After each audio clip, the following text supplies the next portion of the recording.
Hi అండి, నమస్తే. నేను మీ Sunitha. Welcome back to our channel Yuvan Nandan talks. ఈరోజు కోడిగుడ్డు, ఉల్లిపాయ, ములక్కాయ పులుసు పెడుతున్నానండి. అదే చూపించబోతున్నాను మీకు. టేస్ట్ అయితే సూపర్గా ఉంటుంది. ట్రై చేయండి. నచ్చిందో లేదో కమెంట్ అయితే చేసేయండి. దానికోసం కోడిగుడ్లు ఉడకపెట్టుకున్నానండి. 4-5 ఉల్లిపాయలు, అలాగే ములక్కాయలు ఎన్ని కావాలంటే అన్నీ, 2 టమాటాలు, 4-5 పచ్చిమిర్చి అన్నీ చక్కగా చిన్న చిన్న ముక్కలుగా కట్ చేసేసుకొని, ఇప్పుడు స్టవ్ వెలిగించుకొని కడాయి పెట్టుకొని అందులోకి 3 టేబుల్ స్పూన్ల ఆయిల్ వేసుకొని తాలింపు అయితే వేసుకున్నానండి. ఎగ్గులు కావాలంటే ఫ్రై చేసుకోవచ్చు మీ ఇష్టాన్ని బట్టి. యాక్చువల్గా ఏం చేయాలంటే తాలింపు వేయక ముందు మనం ఫ్రై చేసుకోవాలండి. నేనైతే మర్చిపోయాను. సో అందుకని చెప్పి ఇప్పుడు ఫ్రై చేసేస్తున్నాను. ఈ లైట్ గోల్డెన్ కలర్లోకి వచ్చిన తర్వాత పక్కకైతే తీసేసుకొని, తర్వాత సేమ్ నూనెలో మనం తాలింపు అయితే వేసేసుకోవచ్చండి. నేను ముందు తాలింపు వేసేసాను కాబట్టి ఎగ్గుల్ని తర్వాత ఫ్రై చేసుకున్నాను. ఇప్పుడు ముందుగానే కట్ చేసి పెట్టుకున్న టమాటా ముక్కల్ని కూడా మంచిగా కలిపేసేసుకొని మెత్తగా మగ్గిపోవాలండి. అప్పుడైతేనే పులుసుకు టేస్ట్ వస్తుంది మనకి. అందులోకి కొంచెం పసుపు, టేస్ట్‌కు తగ్గట్టు సాల్ట్ వేసేసుకొని మంచిగా మగ్గపెట్టేసుకోవాలండి. ఇప్పుడు చూసారు కదా, టమాటా అయితే మంచిగా మగ్గిపోయి నూనెను రిలీజ్ చేసేస్తుంది. ఇప్పుడు ములక్కాయ ముక్కలు వేసుకొని ఒక 3-4 మినిట్స్ పాటు మూత పెట్టుకొని కొంచెం సేపు మగ్గించుకుంటే సరిపోతుందండి.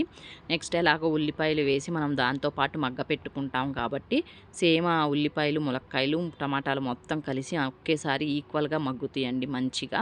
ఇప్పుడు ఈ ఉల్లిపాయలు కూడా కట్ చేసుకున్నవి ఉన్నాయి కదండి, వేసేసుకొని మంచిగా కలిపేసేసుకొని మూత అయితే పెట్టుకొని మగ్గించుకోవాలండి. మూత పెట్టుకుంటే త్వరగా మగ్గిపోతుంది మనకి ఆవిరికి. చూసారు కదా, ఇలా అయితే చక్కగా మగ్గింది. ఇది ఒక 40% మాత్రమే కుక్ అయిందండి.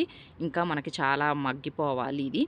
సో ఇప్పుడు మళ్ళీ మూత పెట్టుకొని కొంచెం సేపు ఉన్న తర్వాత చూసారు కదా, చక్కగా ఉల్లిపాయ అంతా గోల్డెన్ కలర్లోకి వచ్చేలాగా ఫ్రై అయ్యింది కదండి. అలా అయితేనే టేస్ట్ బాగుంటుంది.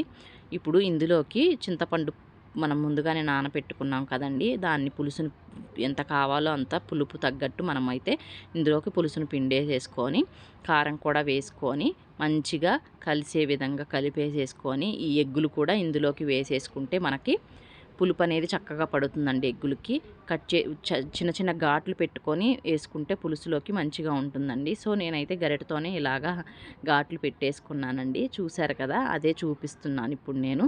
ఇదిగోండి అలా ఘాట్లు వచ్చేసాయి. సో ఇప్పుడు ఈ ఎగ్గులు కూడా వేసేసుకొని మొత్తం కలిపేసేసుకొని మీడియం ఫ్లేమ్లో మనము పులుసు అనేది ఉడకపెట్టుకోవాలండి. ఇది నిదానంగా మగ్గితేనే మనకు ఆ జ్యూస్ అంతా చక్కగా ముక్కలకు పట్టి చాలా కమ్మగా ఉంటుందండి.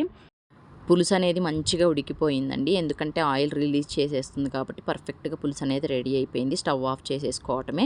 ఈ వీడియో నచ్చితే కనుక లైక్ చేయండి, మీ ఫ్రెండ్స్కి షేర్ చేయండి. మరిన్ని వీడియోస్ కోసం మన ఛానల్ని అయితే సబ్స్క్రైబ్ చేసుకొని సపోర్ట్ ఇవ్వండి.